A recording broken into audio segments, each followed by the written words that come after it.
A paz do Senhor, meus irmãos, a leitura diária de sábado, 29 de março de 2025, tem como título: A Bíblia Sagrada foi produzida por homens movidos pelo Espírito Santo.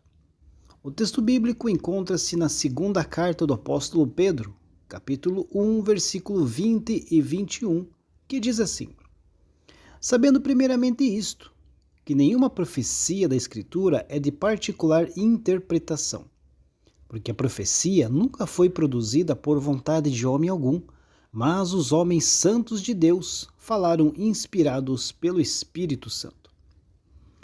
Queridos, a Bíblia Sagrada é a revelação escrita de Deus para a humanidade. Ao longo dos séculos tem sido aí fonte de orientação, de consolo e de instrução para milhões de pessoas ao redor do mundo. No entanto, a autoria e inspiração das Escrituras sempre foram aí temas de discussão entre teólogos, estudiosos e crentes. No versículo 20, aqui do texto que lemos, o apóstolo Pedro enfatiza que nenhuma profecia da Escritura é de particular interpretação. Isto significa que as Escrituras, queridos, não foram geradas por opiniões ou ideias individuais, mas resultam da revelação divina. E no versículo 21, ele reforça que a profecia nunca se originou da vontade humana, mas que os escritores da Bíblia foram movidos pelo Espírito Santo. Essa expressão movidos vem do termo grego pheromenoi, que significa ser levado ou conduzido, indicando que os autores foram guiados pelo Espírito de Deus ao escreverem as Escrituras. A inspiração da Bíblia, querido, significa, portanto, que Deus supervisionou os autores humanos para que escrevessem exatamente o que Ele queria, sem erro nas verdades espirituais. E existem aí diferentes abordagens teológicas sobre essa inspiração, sendo a mais aceita entre os cristãos e evangélicos a inspiração verbal e plenária.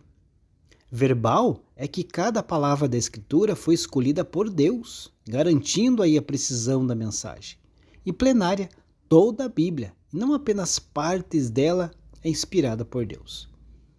Os autores da Bíblia não escreveram baseados apenas em suas próprias experiências ou emoções, mas foram dirigidos pelo Espírito Santo. Isso não significa que perderam a sua personalidade ou estilo ao escrever, mas que Deus os guiou para registrar sua palavra de forma infalível. A declaração, então, queridos, de 2 Pedro, capítulo 1, versículo 20 e 21 que lemos, é fundamental para entendermos que a Bíblia não é um livro comum, mas a própria revelação de Deus através do Espírito Santo. Seu conteúdo é infalível, é confiável e deve guiar a nossa vida espiritual. Portanto, como cristãos, somos chamados a estudar, a obedecer e compartilhar essa palavra com o mundo, e que possamos aí valorizar cada vez mais as Escrituras como verdadeiro fundamento da nossa fé. Deus abençoe a sua vida. Um ótimo final de semana a todos e até o próximo trimestre, se Deus assim permitir.